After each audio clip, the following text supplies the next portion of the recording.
Admiral Zethkar stood on the command bridge of the Sovereign Talon, watching the blue marble of Earth grow larger through the viewport. His scaled fingers drummed against the armrest of his command throne as he reviewed the tactical display. 1,200 Hegemony warships surrounded the primitive planet, their weapons charged and ready. "Sir," Communications Officer Velthy announced, her voice carrying across the bridge, "we're receiving another transmission from the humans." "Again?" Zethkar's mandibles clicked in irritation. "This is the fourth one today. What do these primitives want now?" The main screen flickered to life, revealing a human female in what appeared to be a simple military uniform. Her expression was calm, almost serene, which struck Zethkar as odd given the circumstances. "This is Admiral Sarah Chen of the Terran Defense Force," the human began, her voice steady and clear. "I am transmitting on all frequencies to ensure this message reaches every ship in your fleet. This is your final warning. You have 36 hours to withdraw from Sol System. If you do not comply, we will defend our home by any means necessary." The transmission ended, leaving the bridge in momentary silence. "Any means necessary?" Zethkar's second-in-command, Commander Krikstal, let out a harsh laugh. "What could they possibly do? Our scouts confirmed they have no fleet worthy of the name, no orbital defenses, and their ground-based weapons are laughably primitive." Zethkar nodded, though something about the human admiral's tone nagged at him. In his 47 years of military service, he had conquered 17 worlds. For the Hegemony, he knew the sound of desperation, the hollow bravado of a defeated enemy trying to buy time. This wasn't that. This was something else entirely. "Sir," the sensor officer called out, "we're detecting multiple energy signatures emanating from Earth's moon." "The moon?" Zethkar leaned forward. "What kind of signatures?" "Unknown, sir. The readings are unusual. They don't match any technology in our databases." Commander Krikstal scoffed. "Probably some mining operation they're trying to pass off as a weapon. These humans are known for their deception." But Zethkar wasn't convinced. He had read the intelligence reports on humanity. They were a young species, barely having achieved faster-than-light travel, but they had one trait that consistently appeared in every assessment. They were unpredictable.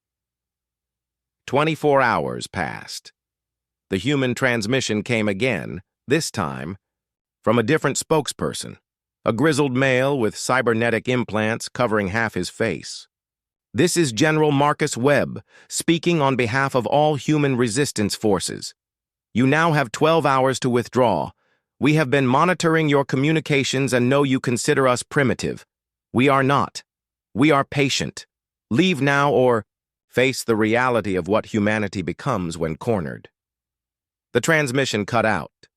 Several officers on the bridge laughed, but Zethkar noticed that their laughter seemed forced. "Sir," the tactical officer reported, "long-range sensors are picking up more activity around their asteroid belt. It appears they're moving asteroids." "Moving them how?" "Unknown propulsion method. The energy signatures are unlike anything we've encountered." As the final hours ticked down, the warnings continued. Each time, a different human face appeared on screen. A young woman with fierce eyes, an elderly man with gentle features but a voice like steel. A child. No, Zethkar realized not a child, but someone who looked impossibly young yet spoke with ancient wisdom. "We know what you think of us," this final messenger said. "You see our short lifespans, our small planet, our apparent lack of technology that matches yours. You see weakness. You are wrong. We have had longer to think than you realize." When the 36-hour deadline passed, nothing happened for 17 minutes. The Hegemony fleet maintained formation, weapons trained on Earth, waiting for whatever pitiful resistance the humans might muster.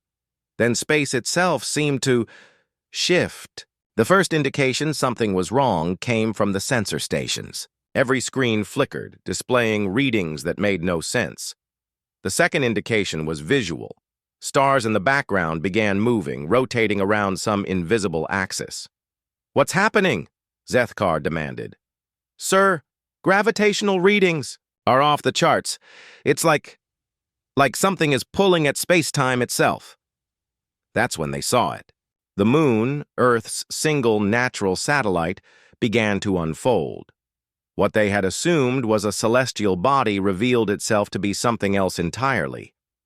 Massive geometric structures emerged from beneath a sophisticated camouflage field. The moon wasn't a moon at all, but a construct of impossible size and complexity. "Impossible," Commander Crixtall whispered. "The energy requirements alone." The thing that had pretended to be Luna rotated, revealing weapons systems that dwarfed anything in the Hegemony arsenal. But more terrifying than the weapons were the implications. This wasn't hastily constructed. This wasn't a recent development. The engineering, the scale, the sheer audacity of disguising a battle station as a moon. This had taken centuries. "Sir," the communications officer's voice was barely a whisper. "Incoming transmission from Earth." Admiral Chen appeared again, but this time she wasn't alone. Behind her stood dozens of other humans, their expressions no longer diplomatic but resolute. "You ignored our warnings," she said simply. "You assumed that because you hadn't seen our weapons, we didn't have any. You forgot the most basic rule of warfare: know your enemy. You never bothered to ask why a species as primitive as ours was allowed to join the galactic community. You never wondered why the other advanced civilizations marked our system as protected space. You never researched our history." The image shifted, showing what appeared to be historical footage. Massive ships, technologies that rivaled even hegemony engineering, all bearing human insignia. "We have been spacefaring far longer than our public records indicate. We have been preparing for threats like you for over 300 years. We gave you warnings because we hoped you were wise enough to listen. You were not."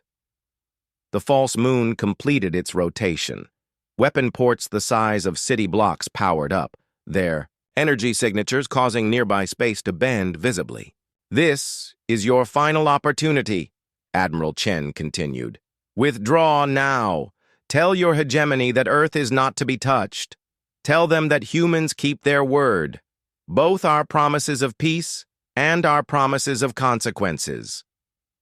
Admiral Zethkar looked at his fleet of 1,200 ships, then at the single construct that had masqueraded as a moon. In all his military experience, he had never encountered anything like this. The humans hadn't just prepared for war. They had prepared for this specific war, against exactly this kind of threat. His scaled fingers moved to the communication controls. "All ships," he broadcast to his fleet, "prepare for immediate withdrawal from Sol system." "Sir?" Commander Crixtall stared at him in disbelief. Zethkar met his second's gaze steadily. "They gave us warnings, Crixtall. Fair warnings. We chose not to listen. Now we know why every other species in the galaxy learned to respect human space." As the Hegemony fleet began its retreat, Admiral Chen's final words followed them. "Safe travels, Admiral Zethkar. We hope this is the last time we need to have this conversation." The Sovereign Talon and her sister ships jumped to hyperspace, leaving behind the Blue World and its impossible guardian. In his final report to the Hegemony High Command, Admiral Zethkar would write only this: "Human warnings are not bluffs. Recommend immediate cessation of all hostile actions towards Sol system. They are not what they appear to be." Behind them, Earth continued its peaceful rotation, guarded by the moon that wasn't a moon, watched over by the species that had learned long ago that the greatest strength sometimes lies in appearing weak until the moment you choose to be strong.